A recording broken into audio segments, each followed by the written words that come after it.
Hello and welcome back to A Bit of an Animal, the South African Rugby Union focused podcast here on Global Gainlines. There's a lot to talk about, so let's get stuck in. We've got the A team back. Jean is back from Mauritius, so everybody is A for away.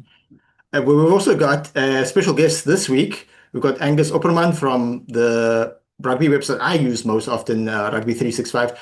Angus, tell our audience about yourself. Yo, put him on the spot. Hey, good evening, viewers. Yeah, I'm a Rugby 365 journalist. I'm a big rugby fan myself. Played a little bit for my local club, and yeah, I'm just passionate about life, about sport, and having a good time. And that's about it, to be honest. Great to have you on. Yeah, I always appreciate the content on the website, and obviously I've known Jan de Koning for a while now. Always able to like shoot him a WhatsApp to get sort of clarification on stuff, especially with the SA Schools tournament more recently at was called Durbanville. So appreciate Jan as well. We'll move on to our first topic of this week, and the most important one of all, the Springbok women defeating Italy in their second fixture at the Women's World Cup, pretty much securing their path now to the quarterfinals. We'll pass it on to our resident Springbok woman correspondent, Lisa B. What were your thoughts on the game? How happy were you this weekend? How happy was I? I can't answer that question. I was in tears, to give you an idea at the end of the game. Um, and yeah, I couldn't stop thinking of all the history, all the women that have, and men and everyone, all the people that were involved to bring this team to where they are now. And I was excited. I was crying. Yeah, best rugby game in a very long time for me. Getting down to the actual game and not just my feelings. Um, I thought, first of all, we all know that Italy are ranked quite a ways above us. They are also participants in the Women's Six Nations, so they have that experience and everything behind them of a yearly competition where it's really strength against strength on a national level. Um, and for us to go out there with a game plan, which is very exciting, which I want to talk a little bit about, and also just with the consistency that we showed. I know we had some lapses in defense, but for a very long time, um, we played for 60 minutes and then kind of lost the plot.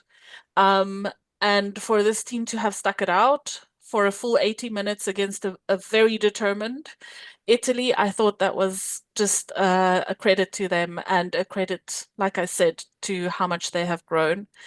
I thought Swayze did a great job. I don't know if people probably noticed this, but Ruiz started at 15, which is Swayze has been moving her around all year between 9 and 10 and 15.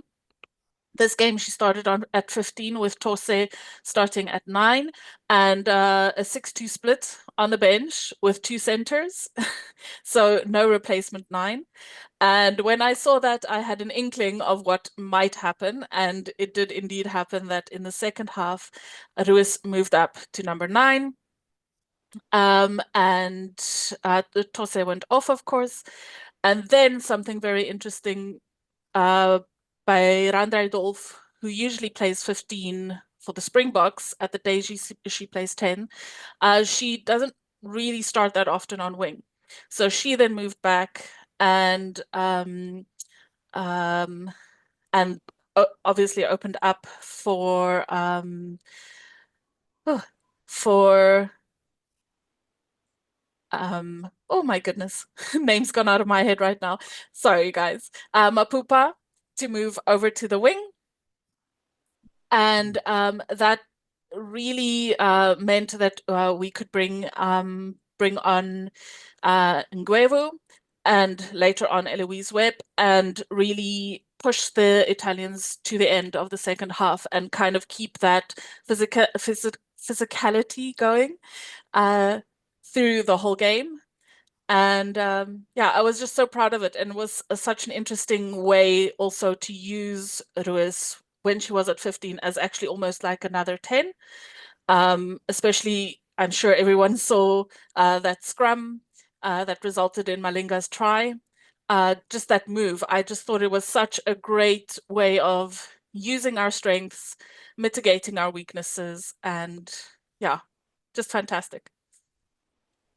Minkosi, were you as on the edge of your seat as much as I was for this game, considering that Italy were actually not in the lead for the entire game? What were your thoughts? I actually was. Like, even when that drop goal, I remember when she was at 1 of 10 with that drop goal, I was like, oh my God, oh my God. Yeah. Like, that was me basically. I was like a chip for that game. It was a very good game. I really enjoyed how, again, I think I'm also touch on Royce. I saw I saw her as a first receiver. I sometimes saw her as like a fullback. Sometimes she was a scrum up. I feel like we have not found the best position for her, but I feel like scrum up is probably the best one since she is closer to the ball, like Sway said. But yeah, it was a really good game. And now that they won, now I'm kind of thinking that, okay, we can actually take on this World Cup. Great stuff. Jean, back from your hiatus, your thoughts on the game, and any players from Italy stand out to you? Um, yeah, so it was difficult watching the game in Mauritius, there with my no Euros. Yeah. Yeah, no, look, there's three things I want to touch on. The first one being, I cannot tell you guys how refreshing and touching it is to see how well the women Springboks have permeated the Springboks fan base. A large group of guys who was with me at Ellis Park, um, and I mean this is the traditional South African rugby crowd. It's men, um, very masculine, and the WhatsApps that were coming through was just full of emotion, full of support and appreciation for everything the girls have achieved on Sunday. And just in general, just seeing that outside in the world, how everyone speaks about it. So I really think that in that terms, this team is achieving something unique, and they're permeating the space, and I think it's wonderful for them. Um, it's hard to choose some good players from Italy. I think one. Swayze did a great job of putting a game plan together that was gonna put them. I don't want to say put them in a box, but keep them on the back foot. They struggled to really get into the game, and it was a feeling of, as much as Italy had moments, they never had control.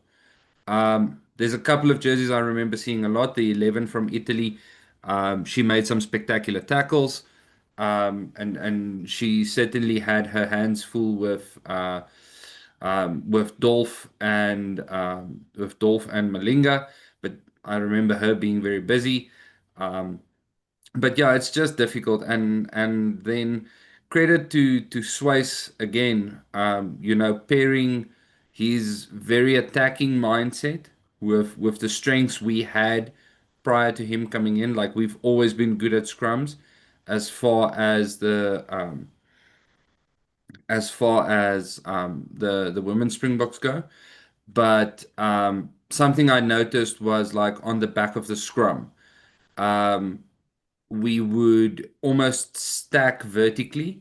So it would be you'd have the scrum over here, the nine who'd be feeding and obviously receiving the ball, the 10 directly behind, and then behind Libby at 10, directly behind her, so in a vertical line was Rus. And I think, that it takes me back to like primary school days where we had these, if you've got a scrum sort of in the middle of the field, you would line up on both sides. And I don't think that's what Swice was going for. We still chose a side that we wanted to attack, But if we saw that cutting against the grain would be beneficial, that option was always there. So I think in that sense, Swayze did a really good job of giving the girls a certain amount of confidence to say, we're going to play this way, but if we see that it's on, we know we've got another card to pull. And that really, as they say, if you're on attack, you want to make the defenders have to make choices. You want to slow them down by forcing them to think. So having that vertical stack, it's very similar to the move Ireland like to pull from when they're receiving a goal line dropout, where three or four forward players just line up very close behind each other, and you never know who's receiving the pass, and then you don't know who he's going to pop pass to once he makes contact. So very similar to that. Once you start stacking players vertically, it becomes very difficult for defenders to determine who, first of all, who's receiving, because from a frontal view, you're not sure if it's going front or back. And then also, even if you see now, okay, the person behind has received it, you don't know what they're suddenly doing. Your defensive pattern that you have in your head no longer matches the picture in front of you. So you have to start thinking very cleverly, and you have to start making some choices. So very well done there by Swayze. Last thing I want to touch on is, please, for the love of God, when it's the final 3 minutes, play simple rugby. Do not kick, do not pass, do not try to score. We've had this with the Springboks in 2023. We don't need this type of cardiovascular stress again. Can Just you tell like, that to Boland too, please? just play slow rucks, guys. Just play slow rucks, grind it out, wait for the whistle to go and kick it out. Don't be trying to do silly things and then Libby is behind the poles and then we have a goal line dropout. Please, no. My heart is strong, but not that strong. Excellent. Yeah, good point on the tactics here. It's definitely an evolution in terms of rugby because you used to be able to just scrum off, throw the ball to the point of the arrow, but now that allows the opposition defense to really focus on that person, and you got to keep them guessing. Angus, going forward in the tournament and your overall thoughts of the Springboks women's team, do we have a shot? What's the best we can do in the next game? What type of team do you want to see? And what are your feelings after the first two matches? Well, you guys basically said it all so far, but first I want to say, Mohammed, is that I think the Springboks women's team finally found their identity. I think for a long time they didn't know who they were and what they wanted to achieve and how they want to play.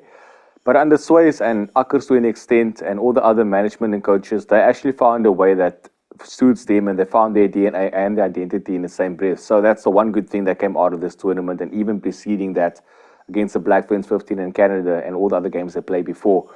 So far in this tournament, what I said now paid off. It definitely gave them a good boost playing against the Black Ferns 15. They lost the first one, but they got a convincing win in the second one, and taking that confidence into a World Cup is massive. I mean, if they lost, well, they lost both the games to Canada.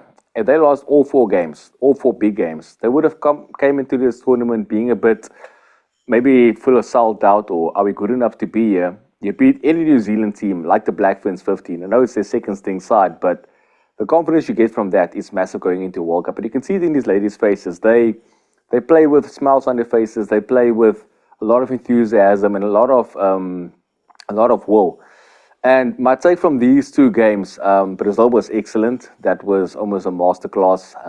And even Italy, there was never a moment in the Italy match as nerve-wracking as it was, even towards the end, where Italy almost scored due to our own mistake. Like Jean just said, we probably should have taken the points with that last scrum and not gone for the penalty or the quick one, but maybe taking the points or the shot at goal. That would have given us an 8-point margin. And I think they'll learn from that, control the game better going forward against France in the next game.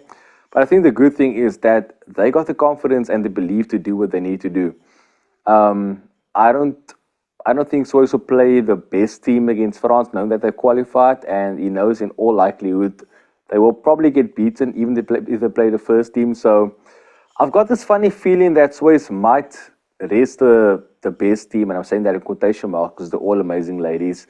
But I'm saying that the best team is going to face or is going to keep for the quarterfinals, be it New Zealand or Ireland. So, irrespective of what happens next, it's not going to be a big thing regarding the outcome of the pool.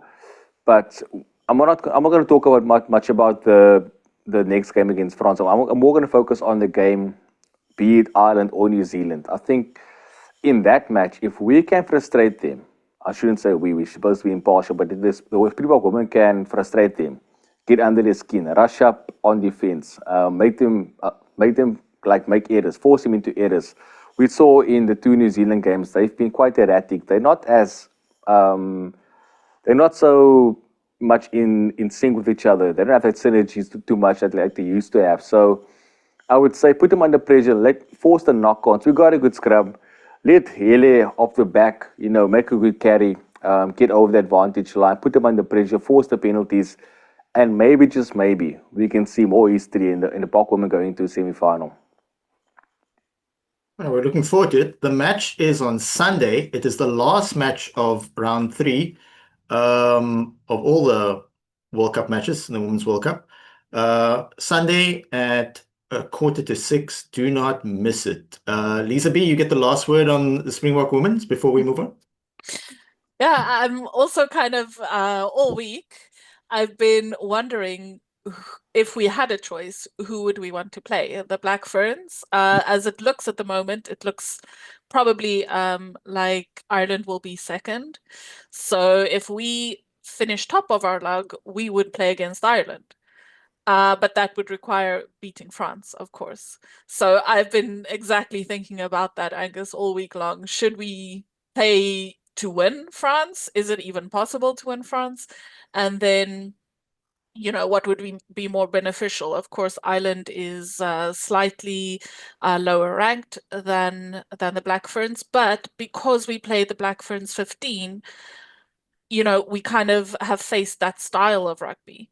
And we know we won the second team or the first team, whatever you want to call it. But that would also maybe give us a bit of a boost against the Black Ferns. Not that I'm saying we will win against them, but at least, to have a proper go. So I've been mulling that over all week long. Luckily, I'm not the coach and I will not be taking these decisions.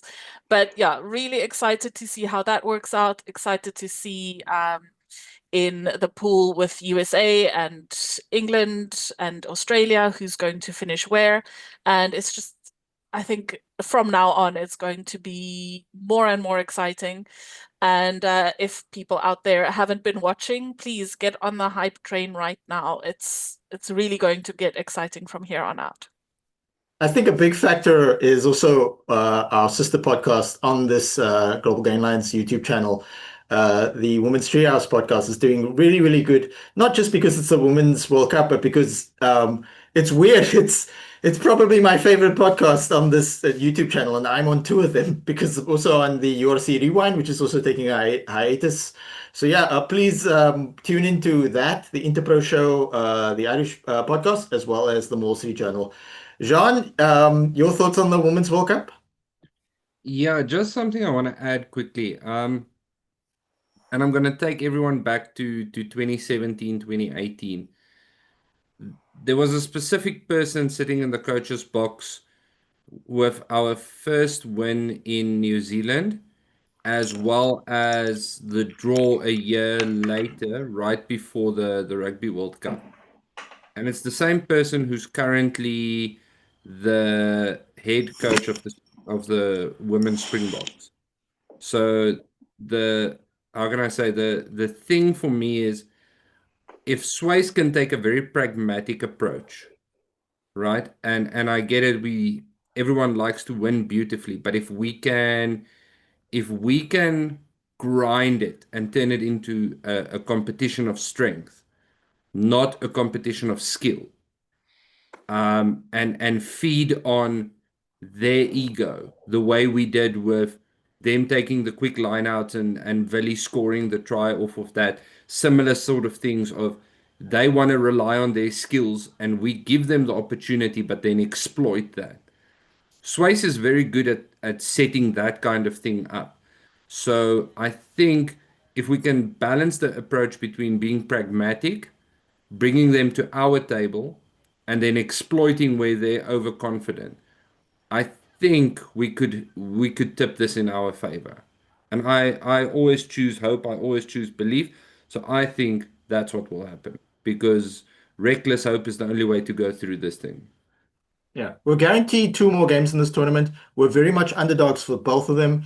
I'm glad to see that the overall rugby public, maybe some fringe nutters, are getting a bit too serious about it, but the overall rugby public, the people I've interacted with in person especially, are very much optimistic and they understand that things things might not go our way, but the fact that we won the first two games, we basically like playing with house money. So let's just enjoy it, make the most of it, try to win, but also take many of the positives because there are many positives. Angus, can you give us a bit of insight into like the overall structure of the Springbok women's coaching staff? Because Sway's obviously coming through as an assistant coach under Ackerman at the Lions, giving sort of incredibly good insight on Supersport. He's got a very front-facing profile. But the backroom stuff that we've seen sort of hug and celebrate within the coaching box on both games, could you give us a bit more insight into them as well, please? Yeah, look, Swayze, he's been amazing. He turned the culture around with the Springbok women. Like I said, they didn't have a DNA, now they do. I think that's much credit to him. But I think more importantly, we look at the overall game. But if you look at the forwards, the scrum, Lauren Johannes Haupt, she's been so amazing for them. And I think that her input into this team is something special. She's played there, she's coached at lower levels, she's in this position now, and she knows what it's all about. I mean, she's been through the heartache and the pain of losing all the games in a World Cup pool match. And for her, it's even a more special moment because she's now part of a group that is going to the quarterfinal for the first time. So I think her personal experience and her knowledge has been invaluable into this team as well. Excellent. All right, we wish them well, and we will be tuning in on Sunday. Now we move swiftly on to the really big game on Saturday. There's also the big game on Sunday, but this is the big game on Saturday, and it's really early in the morning, but it does kick off at 9:05, so there is time to do the park run. If you do a sub 40-minute park run, you can still make the game. You don't have to choose between the two. Tembinkosi, how excited are you, scale of 1 to 10? And 11. This has to be the biggest game of the year, not just for South Africa or New Zealand. I feel like the rugby calendar, this is the biggest game of the year. So I can't wait. It's going to be a match where we can actually, how can I say this, kind of gauge where. Well, I'm going to start with the All Blacks. We kind of can gauge where they are. If they win this match, then it's all sunshine and rainbows. But if they lose, then Scott Robertson, we have to question him whether he's going to keep his job, what's going on. And for South Africa, if we win, then it kind of justifies all the experimentations that we've been doing, all of that. It kind of sets, then we kind of get that title of, yeah, we are the best team in the world.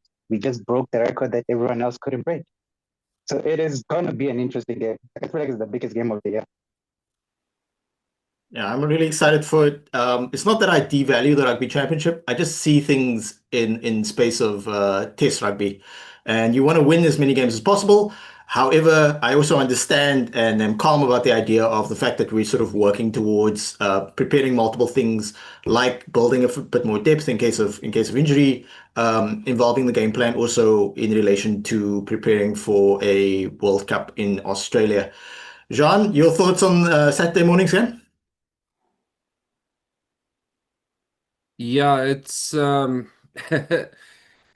somewhere between nauseously confident and clenchingly um, clenchingly anxious. I would say is the scale. Um, I think with the way the All Blacks play, and there's certainly been shifts under Razor Robertson. They are they're still an 80-minute team, but I think they're much less of an 80-minute team than they were 5, 6 years ago. If we take a look at the 2019 semi-final, England were going pedal to the metal at minute 79 to ensure that they were in contention to kick them out, right? Whereas over the past few years, we've seen that sort of slightly regress. When you can't go and lie down, but there's certainly an element of you can put them away a bit. I think they also tend to start fast. What worries me from a Springbok perspective is they've got an excellent 10-15 channel, and they've got guys who can play fast, play wide. They're good with ball in hand. They're good with tactical attacking kicks, going over the top, going behind. Can we respond to that? Can we manipulate space? Can we respond to them trying to manipulate space? From the weather reports I've seen, it's going to be a wet one. So this will be very much more conservative. So I think probably 100 to start, and the team who can dominate the kicking, who can respond the best to the kicking and impose themselves through the boot the best, will be the team that reaps the rewards. But as Tembe Nkosi said, this is the match of the year. This is what everyone's been waiting for. This is as close as you can get to the stakes of a World Cup final. And no one's gonna judge us for losing or not breaking this record. But you only get so many shots at this record. We haven't played them there in forever. The last time we played them there, somebody touched Dan Carter and got a red card. So, let's. I, I just want the boys to make it count. Honestly, we don't get this. We don't get these shots often. So yeah, please let's just make it count. Yeah. For anybody watching and or listening, he's talking about Bismarck du Plessis, and as a long time Shark supporter, obviously a big fan of Bismarck. I feel like we didn't quite get the best out of him. But yeah, that was I've watched that replay quite a bit. It just showed up on my YouTube feed for some reason with Bismarck flattening Dan Carter and the whole debate of was it a fair tackle and or wasn't it? But yeah, with the Springboks, with a team of breaking records, we're going to try and do a three-peat. No one's ever done that before. But before that, we're going to try and win at Eden Park.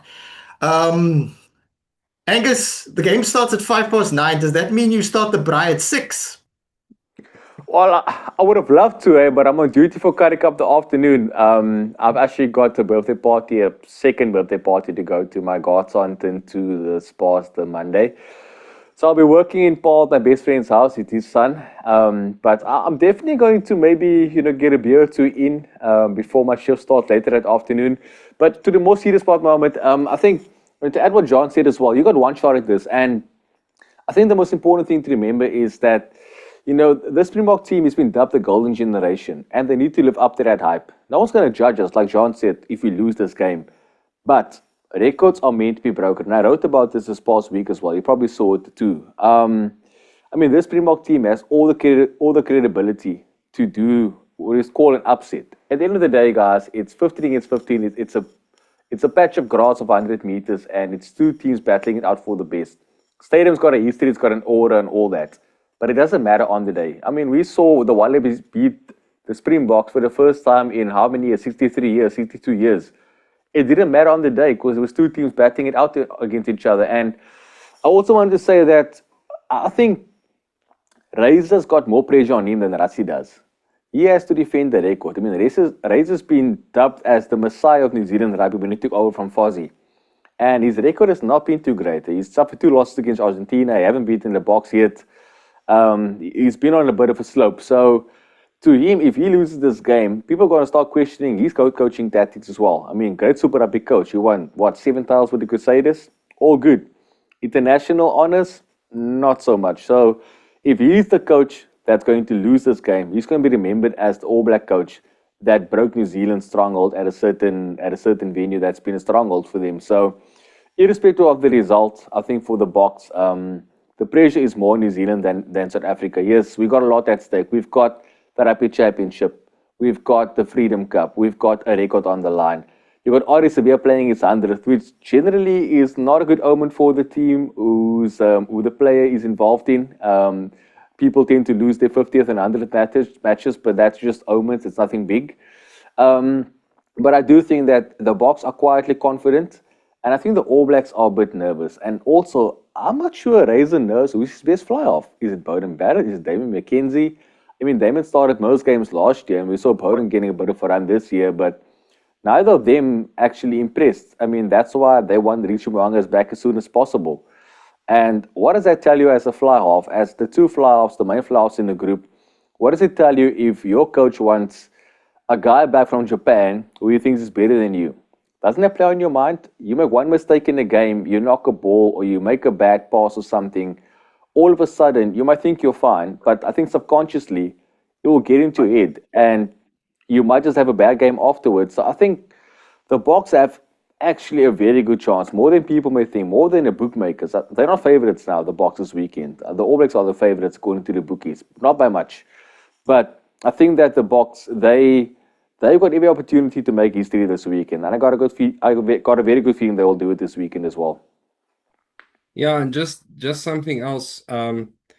New Zealand are suffering at 9.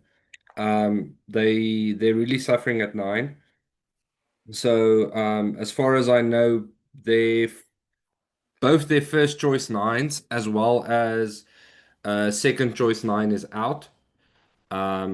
So it's really difficult. And as you're saying there, Angus, if you're stuck in a situation um, where you've been playing, and I feel for Damian McKenzie because I think he falls in the same sort of category as Mani Libbok.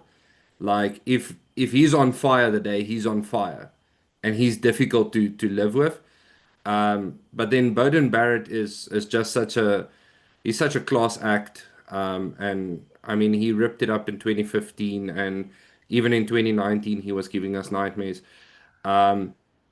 But as you're saying, you make one mistake, now suddenly there's calls for Mo'unga to come back, for someone else to come back, and I do think you're touching on a point there that perhaps the thing that might give us the biggest edge is going to be the cohesiveness of our team versus the cohesiveness of their team. We've been settled as a squad this year a lot more, even with the newbies coming in. And especially, I'll say this again, in terms of the younger guys at prop and hooker, there's a lot of maturity and a lot of cohesiveness there. And you can see that they're settled into that role that they have, where I don't think that's the case. I've been listening to some shows and some guys speaking, and it's very much a toss-up of they still trying to choose the 15 best players. We've moved past that. We're trying to choose the 15 right players for the day. And I think that is going to be a crucial point of difference. Lisa B, on to you. Yeah, goodness, very interesting and very much as well what I've been thinking this last year. So to take you back to last year when they announced this game, I was of the opinion that if any Bok team were to actually accomplish it, it would be this team. I was riding high off all of the wins last year. In my opinion, it was one of the best Springbok years ever last year. Now that it's finally here, I think I'm very much with Jean about the nauseous optimism, knowing what's at stake, knowing everything that has built up to this stage. I think we are going to have to play a conservative game. As Jean said, it's going to be wet. But more than that, I think kind of forcing the Tony Ball or whatever you want to call it too much has gotten us into a lot of problems this year, and we need to kind of reestablish that base that we have.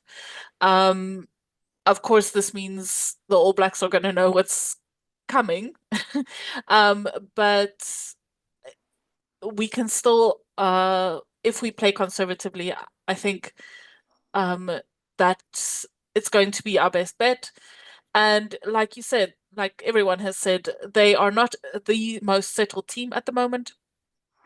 I am still nervous about our 8 and our flank situation.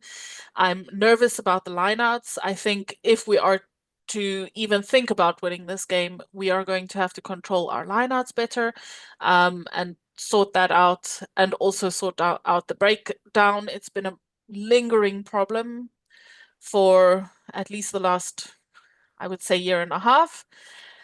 But if we can do that, I am hopeful that we will indeed get the W. Angus, can you give us a bit of insight? What exactly happened between Liam McDonald and Razor Robertson? Why did they not stick together? Who's this now? Razor and? Liam McDonald was his assistant for a bit, and then Oh, yes, the they blues started his guy. tenure. Yeah. Yeah, it was kind of contrasting between Swayze and Rassie as well. You know, Rassie wanted to play one way, Swayze had another way of thinking. It wasn't anything personal. It was more a case of, I mean, the Razors got this Crusaders mindset, which is very much to the Boks. You know, we power up in the forwards and we beat them in the backs. Whereas Leo McDonald, he was all blues type. We're going to play this game. We're going to run the ball all the time, not focus too much on forward dominance. And I mean, when the new coach took over at the Blues, he went to the Crusaders DNA, and then they actually won a Super Rugby title. So, yeah, I think it was more just a case of not aligning with the plan altogether.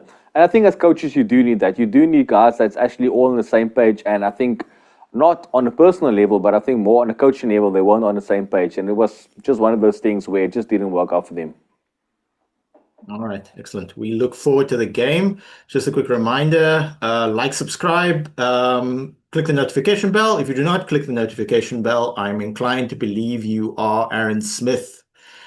We move on to the results of the penultimate round of Currie Cup Premier Division, round 6, where first game we're going to be looking at on Friday, took place on Friday. Griquas went to Bloemfontein and convincingly beat the Cheetahs. We do not have any Cheetahs and or Griquas panelists on the panel, but we'll go to Jean. Did you were able to catch this in Mauritius, yes or no? With the Wi-Fi and whatnot? No, I was stuck at OR Tambo still on Friday. And I was actually at a team building on Friday. So while this was happening, I was busy shooting my colleagues with airsoft pallets and gel pallets for as revenge for all the emails they sent me. Yeah, that's excellent. But I was able to watch it, and Griquas once again really punching above their weight. We speak about him every week, Gershon Ware, and we highlighted him before the season as one to watch. A guy who came through from the Griffins, and now this is his first year in the Currie Cup Premier Division with the Griquas. He obviously did play SA Cup with Griquas. 2 tries again. We'll reiterate what we said previously. If he doesn't get a URC start somewhere, it's going to be a bit sketch. The Griquas captain, another solid game. A guy coming through from the Bulls youth system. Cameron Ofker played well. What was interesting about this game, though, is that Griquas dominated up until the 60th minute, and then a fight almost broke out, but then the Griquas player pulled his own player away. And then Dylan Mart, big guy, very, very fast, didn't score any tries. He then scored. Was it him or was it the other? Yeah, it was. Yeah, he sort of prevented a try with a tackle, prevented the Cheetahs player from scoring. But then instead of sort of celebrating with his teammates, he then got in the Cheetahs player's face. There was a bit of a scuffle. The referee, one of his Griquas players, then came to his rescue. The referee then gave that player a yellow card for interfering, that type of thing. So not very mature from Cameron Ofker. That basically brought the Cheetahs back in the game to an extent. They still lost by a large margin, but that gave them. There was actually a period of time where three Griquas players were yellow carded, and I don't believe the Cheetahs scored any points, or if they did score points, they scored very few points. Lisa B, your thoughts on this game? Yeah, unfortunately, I only catch the first half. I also had a work thing after that. But I thought the Griquas were just amazing. You guys know I love them. And I'm all behind if there is such a prize, giving Weir the player of the tournament. He's been so good and consistently good. As you say, every week we talk about him, and it's not for nothing. And I wish I had seen the second half, because in the highlights I did see, in fact, the Griquas went down to 12 players for a while. I was wondering what would happen if they had another yellow card, if the game would have been gone on or not. But the thing that stood out to me is how Cheetahs really seem to have in this game lost that ability that they've been working on all season. That you could see, a more integrated kind of approach to their attack. They really seemed a bit flat-footed and not really knowing what to do. Really, they didn't have a plan, and Griquas just took advantage of everything and just did what Griquas do. So great half of the game. Yeah, shouts to John Kelly Okonkwo. Debut, UCT prop. This was his first game for the Cheetahs, and his first game of professional rugby. So that's two UCT players that the Cheetahs have recruited this season.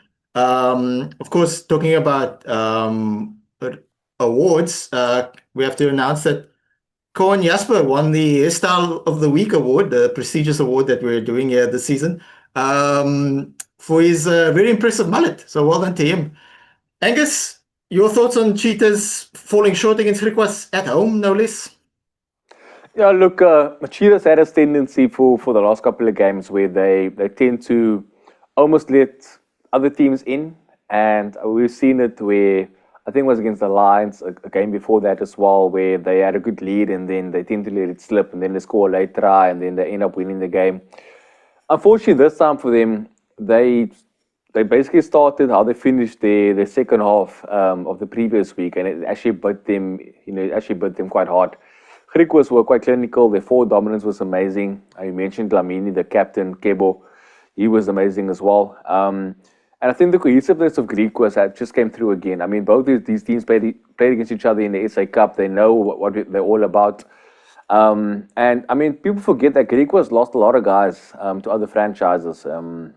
I mean, Soccer went to the Stormers, and there were a few guys that left after the season. Dylan Shobru went to the Lions. So it's not like they had the same team there during the SA Cup, and they still managed to deliver the goods, which is actually, it comes down to good coaching. So you would probably say Griquas are the favorites to get their fourth title after how many years? They only won 3 before. They won the first Currie Cup back in the day.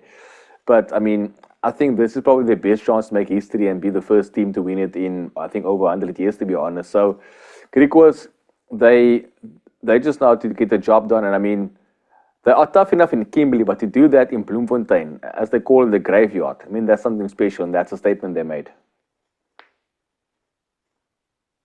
Nkosi, are you and I the only two people that wasn't on team building this weekend? I was about to actually say I also didn't watch this game because I was at work as a event. So unfortunately, you're the only one. But no, yeah, this game was a good game. I actually didn't watch it, but from the highlights and partly of the second half that I saw, it seems like the Griquas were kind of taking the opportunities what they had, and as usual, Goshen Way was phenomenal. Excellent. Interesting, Ali. For years, I didn't know what the word Griqua meant, and I sort of did a bit of research, and it says the Griquas are a subgroup of mixed race, heterogeneous formerly Ziki-speaking national nations in South Africa. So it's pretty cool to me that they named their team after that. Of course, our producer Lee would prefer they had named it after an animal because the podcast is called A Bit of an Animal, and that was his suggestion, and people could have voted on it. So if anybody has problems with the name of the podcast, you had the chance to vote. We move swiftly on to Thembinkosi's Lions absolutely trouncing Jean's Bulls. So the guy, I know Thembinkosi just spoke now, but it's tradition that generally the person whose team won speaks first. So Thembinkosi, you must have had fun on Saturday. I did. I did. It was a good game. I don't think the Lions had a really great game. It was more of the Bulls were misfiring, and the Lions just took advantage of that. Like I saw so many times where it was like handling errors that the Bulls gave away. The Lions kicked territory, got closer to the half, and from there they executed. From the first, Chris Smith. I thought he was a bit slow for the Lions, especially in the first half. He seems like he wasn't connecting well with Horn and them. But he led the park really. I mean, he led the team really well. And I liked how you could see that once at first they were kicking for penalties. If they got a chance for the penalty, they kicked for goal. But once after they established that we are 7 points ahead, it seemed like they just reverted to let's go for line out and try to mold them and try to go for the goal. So I think it was a good game, but like I said, it was more of the Bulls were misfiring. And who's this guy again? Our wing was it 14 or 11? He was also just always in the right place at the right time, picking up the scrap that the Bulls were throwing. So I think so. Yeah, basically that's my sum up of the game. I think it was a good game. Again, I'll keep reiterating that I feel like the Bulls were the one misfired and the Lions just took advantage of that. But it was nice to see both back in the game. In all fairness to the Bulls, the Lions did, of the four URC franchises, the Lions did put up the closest to a full URC team. Whereas the Bulls, again, sort of mixed it up with the youth players. Again, very young hooker, but highly promising. Jean, your thoughts on the game? Yeah, so managed to catch this one. I think Tembe and Kosi definitely hit a valid point there. Um, and I was actually watching the highlights yesterday, and you could see that I don't think not only were the Bulls not firing, but they weren't a settled team. Like there was a lack of cohesiveness, a lack of effort. That first maul try by the Lions, plenty of guys were standing there watching the forward pack march, getting marched backwards and not joining in. And I mean, at that point, it's clear what the Lions are going for. I mean, you as a nine, you're standing there, you can jump in. So yeah, it was honestly a disappointing performance for me. Um, for my Bulls team. There wasn't a whole lot to pick out. And then discipline. Like I really feel discipline is becoming a problem for a lot of teams. I know some Piwe Matanzima was the unfortunate victim. He lost the lottery there for successive penalties in the 22. Um, but Cornell Smith with that tackle, I mean, if that other player hadn't dipped, that would have been straight red. So, and that's just pressure. I mean, the Lions, as Temi Nkosi said, once they reached 7, 10 points up, they realized, listen, it's open season. So the Bulls were inviting that pressure. And I was trying to figure out the defensive pattern that the Bulls was going for because it's almost sort of like a midfield press that they were trying to do. But then if you're doing a midfield press, you have to do the press all the way. So they were pressing and then they stopped short of actual contact, and then the Lions could play around it. So it's almost like they're trying to do a midfield press, but they stop just short, and they don't actually commit. Um, so I'm not sure defensively because there were times where it almost worked and we started disrupting the Lions, but then on the next press we wouldn't commit enough to interfere again with the attack. So yeah, I think lack of cohesiveness, lack of a clear defensive strategy, and just yeah, the being under the pump the whole time. It's like we saw with Italy in the second test with the Springboks. It's like we saw with the Pumas beating the Bulls. If you don't get the ball, it's very difficult for you to play rugby. You are now in tackle practice. So and that's where you also need someone to sort of step up and say, listen, I'm going to get us a turnover in the next couple of phases, and once we have that turnover, we have to make that mean something. It means we need to start getting our scoreboard ticked over. What the Wallabies did at Ellis Park, you know, you ride the pressure until a certain point, and then you start making an impact on the scoreboard. So yeah, I think of all the losses the Bulls have incurred so far, this one I felt like was the one where the scoreboard could have reflected better. It was a short trip to Johannesburg for you guys. Angus, were you excited to see Ashimpede play for the Lions, as well as are you surprised that the Bulls are not going to make the Currie Cup playoffs, considering how strong they started the season? No, I'm very surprised actually. I did an article before the season as a preview, and I had the Bulls as competition winners, believe it or not. So quite disappointing from that point of view. I actually thought with the squad they had that they would actually at least be in the top four. Unfortunately, it wasn't the case, or it isn't the case. But also in context, they have a lot of injuries. They did a lot of rotation. They lost some guys to the URC squad during the season as well. So I think from a cohesive point of view, they weren't all there. Whereas the Lions, like you mentioned as well, that they've played basically throughout the season like a semi-URC team. In this game, they went full out or semi-full out, like 90% URC guys. So it was always going to be a tough ask for the Bulls to actually win this game, especially even if it's just up the road in Johannesburg. But it was always going to be tough for them. And I think that the Bulls, they probably have to do a lot of soul searching. I mean, they're probably going to play the URC squad this weekend. I saw Western Province named their team earlier today. It's like a URC team with a couple of Currie Cup guys that might be earmarked for the URC as well. So I think it was basically men against boys. And unfortunately, in that situation, there's only going to be one winner. Thanks. Lisa B, technically, your first team, Boland, is owned by the same people who own the Bulls, and you are going to the playoffs. Does that make you happy or very happy? That makes me incredibly happy.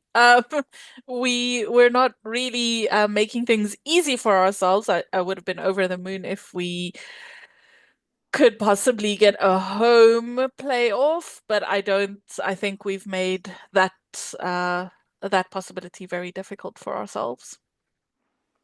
So yeah, do you want to move on to the Sharks Bullet game? Because on that note, nice transition there, Lisa B. So the Sharks hosted Boland Cavaliers Boland Cavaliers very much on a tour of South Africa. It was not at Kings Park, Durban. It was actually at Pietermaritzburg. I previously intimated, because I got some inside info, that the tickets would be reasonable. And when I saw the prices, I was like, that's supposed to be reasonable?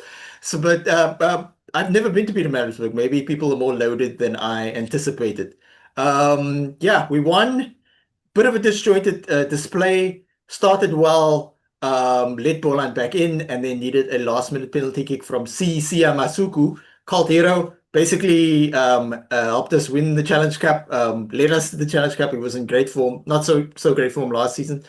But yeah, we're not going to the playoffs, but Lisa B, your team is going to the playoffs. So what positives have you taken from the defeat in Pietermaritzburg? oh, positives. So last week I said I hate winning with a penalty try. Remember, against the Pumas, we got that late penalty try, which saw us getting the victory in Mbombela. And the reason I really hate penalty winning with any kind of penalty is because you live by the sword, you die by the sword. And as we saw in this past weekend's game, and as Jean said, why do you not, if you have had a game full of penalties and all sorts of mishaps, why do you have a scrum in the last, I think it was the last minute of the game? Why do you play the ball? Why don't you just keep it and kick it out? Can someone please tell me? That's what my mind has been doing since then. Positives, though, I have to say, Donovan Don, if it's not Weir for the Currie Cup, I don't know, player of the season, it has to be Donovan Don for me. That guy is just amazing. As soon as he has the ball, you know something is going to happen. So he did his best, but at the end, oh, and of course Tedder has been just standout, but really you can't play with that many mistakes. If you want to play Boland rugby or even Griqua or Stormers, you know, any of the let's call it Cape rugby, you cannot make mistakes like this. You have to be on point. You have to do the basics right. Otherwise it's going to be a mess. And it was extremely frustrating watching this game. But at least we have done enough over the season to hopefully go back, unless something strange happens with some games, because there is still a chance that we fall out, I think. So sad in the way that we lost, but at the end of the day, we didn't do enough to win the game. I don't necessarily think, apologies, Mohammed, that the Sharks played better than us, because I mean the penalty count for that game was quite terrible. But yeah, actually, Sharks 14 penalties, Boland 15. So there you go. I really wished we would have won. I would tend to agree the Sharks didn't necessarily play that good, but we sort of scraped the victory. We're very much using this as now. I mean, it's been the case from the start of the Currie Cup, so it's very much using it now as Currie Cup preseason. In fact, to the extent that next week we're playing 2 games back to back, it would be sort of more the URC team playing Saracens before the actual game against the Pumas at Kings Park, and you can catch the Saracens game live and free on the Supersport YouTube page. So that's awesome. Jean, considering the Bulls so close ties to Boland, are you very much a Boland supporter now? They're probably gonna be the team I support in the knockouts, because I do not think, despite Ackerman's intervention in the next round, it is probably gonna be a little too late for a comeback there.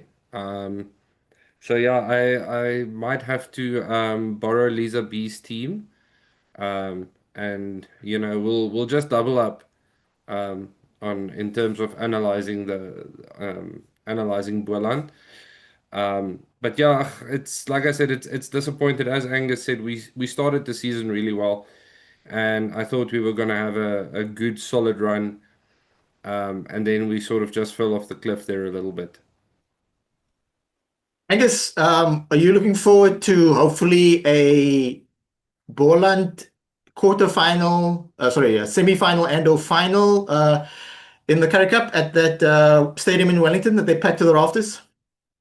Yeah, very much so. I'm actually a bit disappointed that Western Province selected the team that they did. I mean, I'm a Province supporter, but and I hate to say this, but I actually want them to lose this weekend, because I want to see Boland actually qualifying and get home semi-final as well. I mean, I was at the game against the Lions, and it was so amazing. I mean, the crowd, they are so invested in this team, and it's just special for them, because I mean, since 2016 they haven't had a team playing at top level, and now they do, and they come out to support. The team's delivering, and you know, this game against the Sharks, I'm not sure if you guys remember, it reminded me a lot of that Varsity Cup final in, I think it was 2014 and 2015, where Picker or the Eagles played against UCT, and Johnny Veldhagen, all he had to do was kick the ball out and won the final, and he went for the drop goal, and then he still went out to go score the winning try at the end, which wasn't needed. They had the trophy in the bag. Same with the Lions last year in the Currie Cup final. So it's a game of small margins, but I would love to see Boland at least play home semi-final. So sorry, my province boys. I'm gonna have to step back this time and maybe put on my Cavalier shirt this weekend.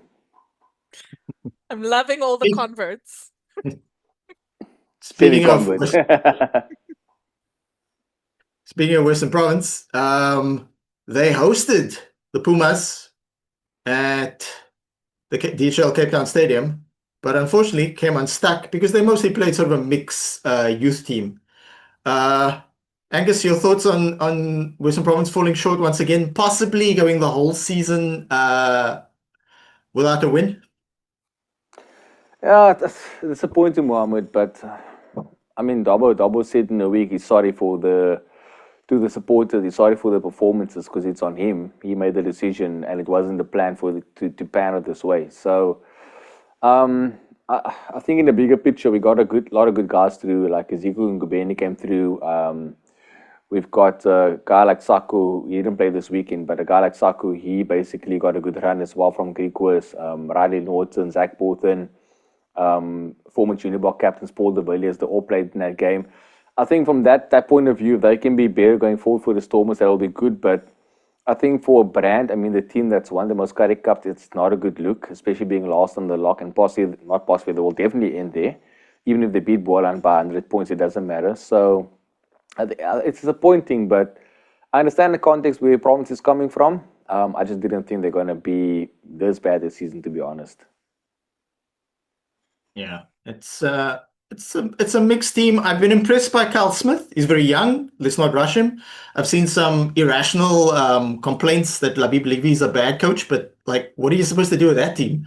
I'm glad Dobson spoke up and said, "Look, this is we gave him sort of a losing hand and that type of thing." And it's a young coaching staff with Brock Harris. Devenacher is actually on the bench for next week's game, but I was told he was retired. But these guys come back because we saw Josh Strauss sort of kind of fit into a shirt last week for the Bulls as well, looking very much like a sausage. But yeah, look, Pumas senior team focused. Fantastic scrum off, and I'm not just saying that because he recently signed for the Sharks. Yeah, this was going to be a straightforward game, and thus we move immediately over to the log. Timbinkosi, it looks like your Lions team is going to be the only URC franchise making the Currie Cup playoffs. What are your thoughts? Clearly, someone has to represent the URC, so I'm glad that we get to be the ones to do that. But I'm not even sure if, I'm not saying that I don't want them to win the Currie Cup, but I think Boylan just kind of stole my heart, and I'm kind of rooting for them to kind of finish strong. But the fact that the Lions are still here and they're the only USC team that is still in the in the top three, that's a very good sign. Even though I'm not sure how I feel about that because they mostly just played the USC team. So is it like Lions URC team is as good as, well, not as good because currently they're below Boland. Is that what they're saying with this kind of competition? Is that what am I supposed to get from this? But besides that, I'm happy. Yeah, win is a win. All the URC franchises have unique approaches to preparing for the URC. Is the Currie Cup in the off season? Yes or no? There is no off season. This is South African rugby. The Bulls sort of started strong, then played in the youth. We could talk about the fact that maybe the stomach bug might have hurt them in round three. The Sharks and Western Province very much try to sort of use resources slightly different and expose younger players to the sort of higher level of the URC. We've seen guys like the Riley Norton, the SA captain, who usually starts at lock, play more blindside flank. So the Lions are very much in contention to actually get a home final and a home semi and a home final if they win their next game and certain other results go in their favor. I'm particularly quite happy that 5 teams are in the mix for the playoffs. Unfortunately, Jean, the Bulls cannot make it because even if they win, get the whole 5 points, they're still going to be stuck at 15 points. So, unfortunately, Timbinkosi, Angus did just remind us the fact that you basically won the Currie Cup last year, but then when they threw the ball in at the line out, you guys decided to maul for a penalty instead of just sort of like pass it and kick it out. I'm not sure what you think. I've been saying for a whole year, we didn't win the Currie Cup, you lost it. But it's kind of mean. So, Angus, your thoughts on the lock? Look, like I said earlier, when I did my preview for the season, I didn't back Request, I didn't back Poland. I backed the Lions and the Bulls to be in the final. I didn't back the Cheetahs to be in the top four. I backed the Pumas to be there. It's amazing for the competition to see these, and I'm going to say this in quotation marks, these minnow sides actually being on top of the game. And I mean, it shows how much the landscape actually changed in South African rugby regarding the Currie Cup. I mean, there was a time we played all 14 teams and you knew that the bottom eight would be the Leopards and those guys, and the top four would probably Western Province, Bulls, Sharks, Lions. The odd chance of Greek was making it Sharks, definitely in the top four, top six, you know. So it's a beautiful thing in the sense of, you know, these guys are getting the exposure they do, and they are playing at a level that's not as good as it used to be. But in the same breath, it's amazing for those teams to actually showcase themselves. And I mean, these guys are playing more than just the Currie Cup trophy. Like you mentioned, Gershwin Way and all those guys. They're playing for USC contracts. So, I mean, you mentioned Ross Brode as well going to the Sharks. So it's a pathway competition now. You look back at the old Vodacom Cup, it's basically replaced that, but it's still very exciting to watch. And looking at the log, I mean, apart from Western Province, I can't be disappointed. I mean, it's been exciting, it's been intriguing. People say the Currie Cup is dead, but still, you need to watch it. So, I mean, that says a lot in itself. So, it's a good top four. I'm very happy for Boland. Like I said, I got a bit of a soft spot for them now as well. I mean, they are around the corner from me. That's a good, 20-minute drive from my house. So, it's a good team to watch. And I've really enjoyed them so far. So, yeah, it's just been amazing to see. And I think this lock is a good representation of how the season has gone. And it just shows how competitive the competition has been, even though the results of some teams haven't gone their way. I mean, the Sharks managed to 7 beat the Boland, who's currently second. I mean, that's just the nature of the competition. So anything can happen on the day. No one saw the Greek West, not no one saw it, but no one saw the margin of Greek West and Cheetahs, for instance. And it's those sort of things that you would love to see in the game. You don't want to go and make your sporting picks or your betting picks of the weekend knowing who's going to win, or you would love to, but you would like to put the odd $100 on the outside chance guy, and he will surprise you and get you a good 700 rand back, for instance, you know, for 7-1 odds. So it's been amazing, and it's been competitive. It's been exciting, like I said, and it's just been amazing for everyone to watch, to be honest. Yeah. I think Boland replacing Griffins from last season. Griffins were very much the whooping boys. Although Goshenway shined in that team and then moved on. That made it somewhat more competitive than last season. Also, the format of the Currie Cup has obviously evolved over the last few years as we adjust to different needs of the South African rugby community, shifting from Super Rugby to URC and then finding a place for the Currie Cup. This sprint format of the Currie Cup is very exciting. You only play 7 games. Every game counts, that type of thing. There is some chatter of the fact that maybe non-URC franchises don't play that many games because they play SA Cup and then they play Currie Cup Premier Division and or First Division. Shout out to the Falco who won the First Division, the Falco or Griffins. Griffins won it. Griffins won it. We covered that on this podcast 4 weeks ago, and I can't remember. So I hope the Pumas also make it into the playoffs somehow. But the fact that only one I would have loved none of the UFC franchises to make it because my UFC franchise isn't making it. But that's complete bias. We're gonna move on swiftly to previewing the final round 7, and it starts in KZN. Go early if you're in KZN. Go early to Kings Park because you'll get a Sharks versus Saracens game as a warm up completely for free. And then at 7:00, it's going to be Sharks versus Pumas. Be interesting to see which teams they put out. I think this is going to be Pumas win. Demikosi, who do you think is going to take this quickly?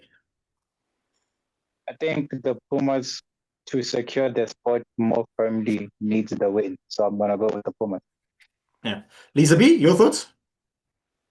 Once again, it's going to really depend on the makeup of the Sharks team. We'll talk about VP a little bit later, but they have pretty much put out a URC team. So it'll be interesting to see whether the Sharks follow suit. Oh, but right, they can't put up a full team, you said, because they're going to play right before that. Okay, so in that case, let me change my answer to Pumas. Jean, you think the Sharks going to win, or the Pumas and their grizzled veterans are going to run over us? Puma's gonna steamroll you.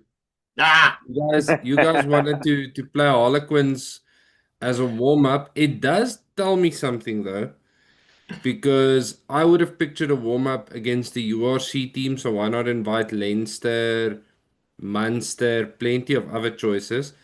Inviting Saracens down, that tells me that perhaps the Shark coaches are eyeing um, maybe the Champions Cup, trying to hedge their bets for the Champions Cup. Getting used to that Euro competition, but it could just be a friendly. I don't read too much into my conspiracy theories. yeah, it's a bit weird because we are actually scheduled to play Saracens beyond this friendly game. We're scheduled to play them in a competitive game in the Challenge Cup, Champions Cup group stage. So it was interesting scheduling. Saracens are obviously stoked to come to Durban. Who wouldn't be? But there's also an overlap in terms of ownership from people who own the Sharks and Saracens. So it's like a win-win for them. Angus, your prediction on this game? Yeah, I spoke to Jimmy Stonehouse after the province match, and he told me, well, if the Cheetahs get 4 points this weekend, we need to get 5. So it's going to be a race between them for the 4th spot. I think, like you mentioned now, that the Sharks are playing Saracens. They're probably going to play the URC team in all likelihood. Well, probably definitely. So, like John said, they're going to actually smash the Sharks this weekend, and I hope they do. To be honest, I want them in the top 4. To be honest. Yeah. I'm really stoked for the Pumas. Having sort of in earlier stages in life, lived in Mpumalanga for a bit. Technically, they should be my second team, but I'm really impressed with what Stonehouse has done long term. Similar to what Suzuki Griquas are doing, they didn't build a team overnight, and they're very resourceful in terms of sourcing players like the Cheetahs get from UCT and that type of thing. So good for them. The one weird aspect of the Currie Cup this season, well, at least two. One, Western Province didn't play a game at the community. They played all their games at DHL Newlands, DHL Cape Town Stadium. To the best of my knowledge, you can correct me on that. Angus, did they play any games at the smaller venue? Not that I can think of, no. I think they Yeah. played the Bulls, they played Pumas, they are playing Boran this weekend, all at DHL Stadium. So, yeah, correct. Yeah, so that's a bit. I would have thought they would take, because a lot of the other teams did that. Sharks did it twice. Mpumalanga Pumas took the game to the community as well. The Bulls took the game to the community, playing at high school. So I would have thought that Stormers, VP Stormers would at least play one game either at Athlone Stadium or City Park in Athlone. So somewhat disappointed. Also, when I looked at the schedule, being a Shark supporter who is based in the city of Cape Town municipality, I was hoping that the Sharks would either play Western Province or Boland, because that means I could have seen my team play live. So that's unfortunate. Hopefully next season's Currie Cup schedule will allow for that. Just a reminder to everybody, the URC franchises don't have to qualify for the Currie Cup Premier Division, but the other franchises, the other 10 franchises, have to fight it out in the SA Cup to get into the Premier Division. So that means that 6 teams play in the Currie Cup First Division. All right. Predictions: Western Province, Boland, DHL Cape Town Stadium. Lisa B, why are you covering your face? I'm covering my face exactly because of the reason that I intimated earlier. VP have put out their team very confidently on a Wednesday morning. And there are some brilliant URC players in their team. They've got Ivan Ruiz, they've got I'm trying to remember everyone. It's basically a stacked team. And this is also, for me, kind of highlights though I love the Currie Cup. I think it's worthwhile. I think there is a place for it in South African rugby. We need a strong Currie Cup. We have to balance everyone's interests, but at the end of the day, it does feel very unfair for the big franchises to just bring in their URC players at the end of the season and kind of, they don't care in a way about the other games. And now all of a sudden, just because they're going into the URC, that kind of derails Boland's plans, really.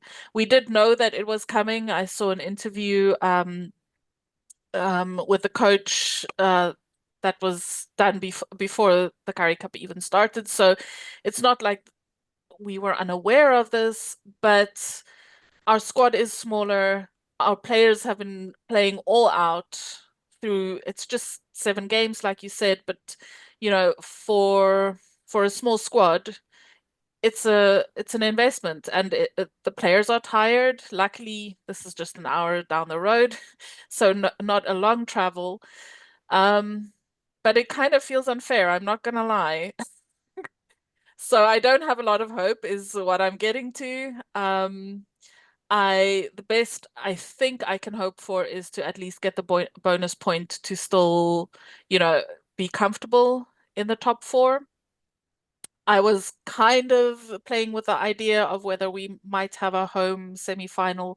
I I don't think that's going to happen, but just being in the semi-final compared to what I thought at the beginning of the Currie Cup, where I was like, oh, maybe we'll win 3 games, and here we are. So pluses and minuses, first year back, I can't complain. Really, it's been a wonderful Currie Cup for Boland. Angus, will you be at the game, and who do you think is going to take this match? No, I won't be there, unfortunately. I'm going to my godson's second birthday party. I'm going to work at my friend's place, but I'm covering the match. Yeah, to add what Lisa said, I wouldn't say disappointed in what Province did, but I understand what they are doing. But I feel for Boland. I honestly do. And I hope for all intents and purposes, if they don't win the game, at least score 4 tries and lose within 7 points to get 2 points on the lock and hopefully seal home semi-final. But to add to that, Boland have shown, and apart from the Sharks match, which they could have won, they can win away. It's not a thing for them. So even if they don't get home semi-final, maybe it's a blessing in disguise, guys. Maybe it's a good thing if they end third or fourth and have to play away against the top or the second team on the log. Because then there's no home pressure of performing at home to win a semi-final. If you do it away, people tend to write you off and the pressure's off you. So it's not the worst thing in the world for Boland to maybe end third or fourth in this Currie Cup. So I mean, I'm going to back Province on this one. I haven't done it for the last 3-4 weeks, but looking at the team sheet, it's scary. But I mean, Province did the same thing last season against Griquas, and they fell short as well. So it's not a given that they will win. But I think player for player, man to man, name for name, you on paper you got to back Western Province for this one. So I'm going to go for Province, but hope well and get a couple of points out of this game. Yeah, whatever happens, happens. If somehow Boland do get a home semi-final, myself, you, and Lisa B will be in attendance, I believe. Oh, I hope so. It would be cool. Yeah. We can ask Lyndon for accreditation. Jean, Western Province or Western Problems versus Boland. Who you got? I'm going to go Boland. And I'm going to use Lisa's argument as to why Boland's been playing together for longer. The Western Problems, yeah, on paper they've got a DHL Stormers team. That's all good and well. But I think Boland have bonded. They've really found some courage. They had a lot of deep moments this year, and that strength and cohesiveness, I think, could be a decisive factor in this game.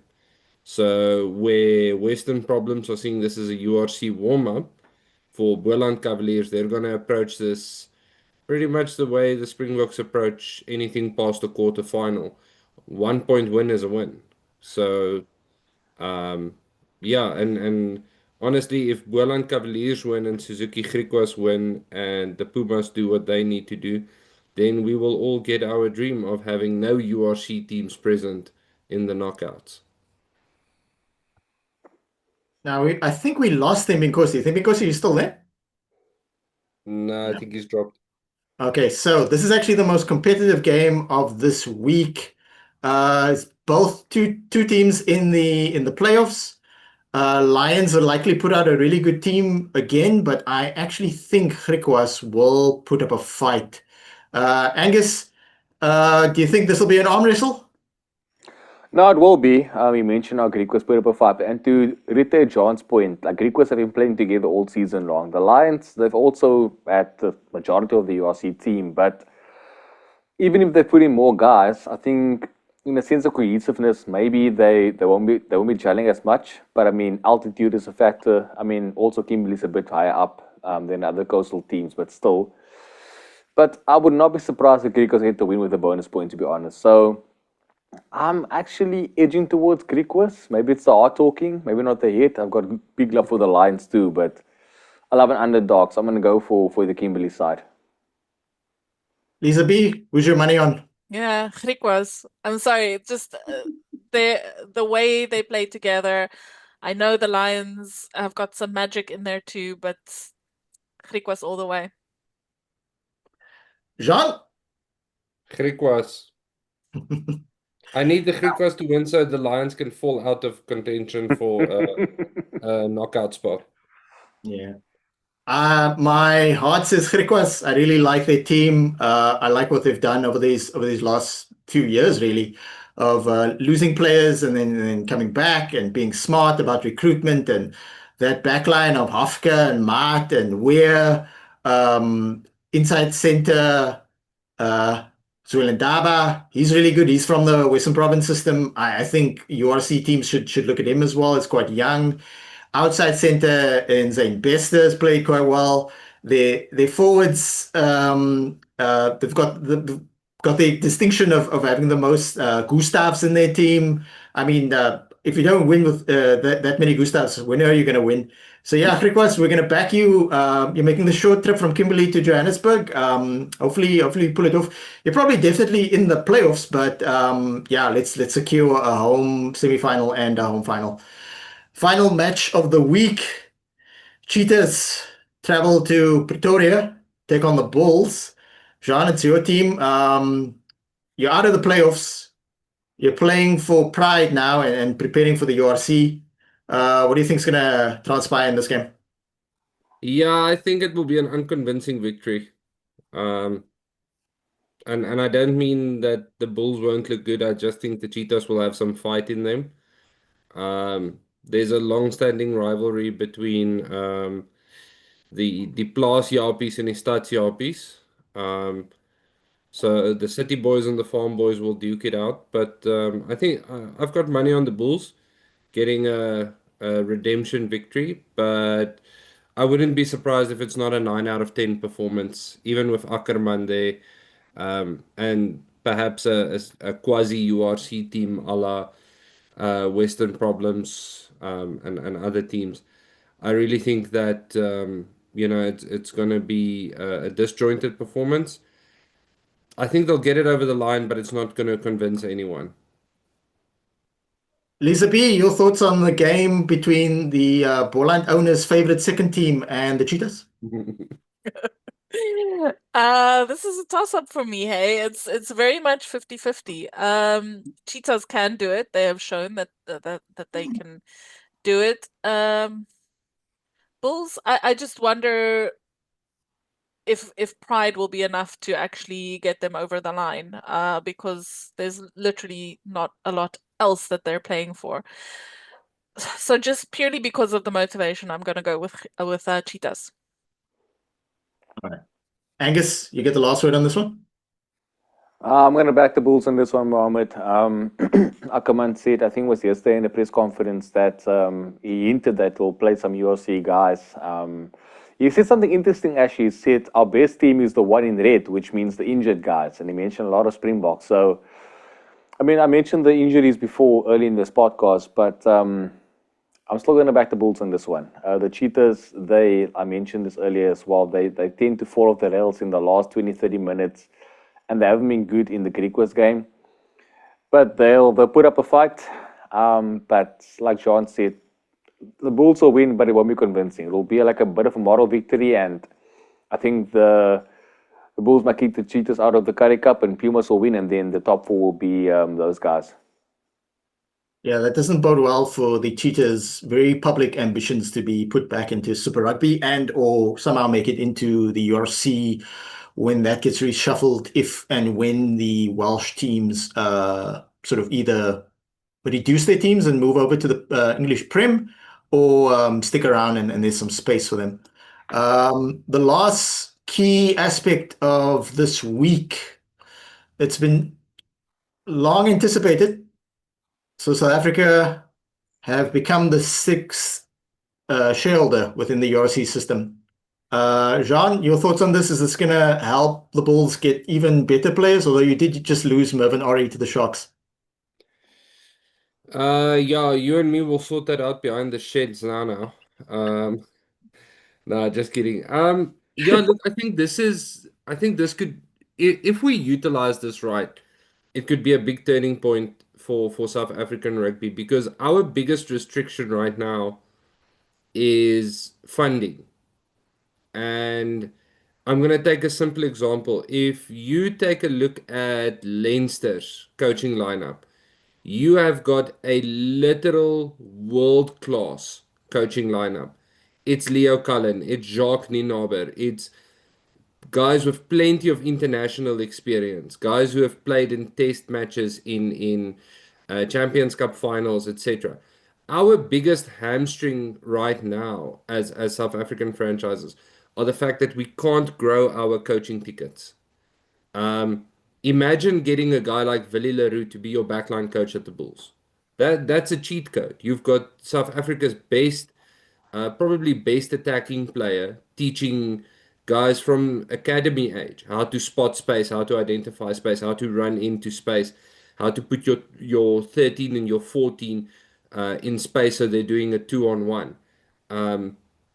So I think the fact that we are now URC partners, that they will be handling flights, that they will be handling accommodation, and that we start earning revenue from the competition is going to be huge if we don't look at it as a big cash out.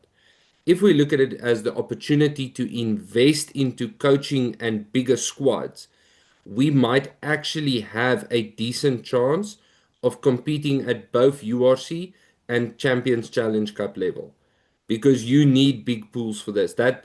Between the coaching tickets and the size of our franchises, that's what's keeping us from actually being competitive at the three competitions we have the opportunity to play in. And I do believe we can go the distance. It's going to require sacrifice and dedication. But I would love for one of the South African franchises to lift the Champions Cup. The French will riot. They will really, really riot, and the Eiffel Tower will be set on fire. But it will be a victory for us. Jean, I could not agree more. Well said. Angus, what do you think the ripple effect of this will be on the South African rugby landscape? Well, John just said it all now, to be honest. So I can't say much, but yeah, I think finances in sport is a major thing. He mentioned Leinster now. I mean, they got the budget, the best of the Irish teams. I think South African rugby in general, I think the one point we probably fall short is, I mean, our currency is not great. We lose players overseas to all these European clubs that pay them a lot more. But if like John said, we can invest in coaches, we can bring players back, which is a point Jake used to reiterate a lot in his press conferences before when he was at the Bulls. And you can, pay these guys that they want to be paid or at least get close to that and they can be at home. You get a much stronger URC team for the Bulls, Sharks, Lions, Stormers, and that made the competition better in itself. But also, I think it's just nice to actually be finally be a part of it. It helps a lot, especially playing in the Champions Cup. John also touched on this point. You can broaden your squad. You can play. You can be competitive in both competitions, and I think that's important as a whole. Because I mean, we've had this scrutiny on our side that we focus on URC, we qualify for the Champions Cup, making top 8, and then we play the Champions Cup and play second teams like we do in the Currie Cup now. So, if we can actually stand up in both competitions due to this partnership, it'll be awesome. Yeah, we've seen teams like Toulouse, Bordeaux sort of have a little more depth and a little more like focus. Although in the French league, teams tend to also play their second, quote unquote, second team in their away games, and they bank on winning every, if not all, home game, and sort of like maybe sort of sneaking in an away game here and there. I would also hope that it would have a sort of more positive effect on the non-URC franchises in terms of not just revenue, but in terms of expertise and SARU's ability to assist them to grow their game even further. Because we're seeing well-run non-URC franchise teams like Cheetahs, Pumas, Griquas, Boland doing quite well. I'd like to see there be a bit more assistance in terms of administration, maybe also for teams like the Leopards, the EP Kings, so on and so forth. Lisa B, your thoughts on the revenue agreement? Yeah, I mean, I very much agree with you. Obviously, I've talked a little bit about how I think there is an opportunity for the bigger franchises to actually use the smaller unions in their geographic area to build a bigger squad. And that is, like everyone was saying, to really be competitive in the European Cup as well as in the URC, you need that squad and a good coach. So yes, I would like to see, if I were in charge of the money, I would like to see it trickling down to the well-run other small unions, giving them more opportunities. And of course, I'm going to keep banging my drum. Why is there only one pro women's team in the country? Why cannot the other URC teams find the money to pay women for doing the exact same thing as the men?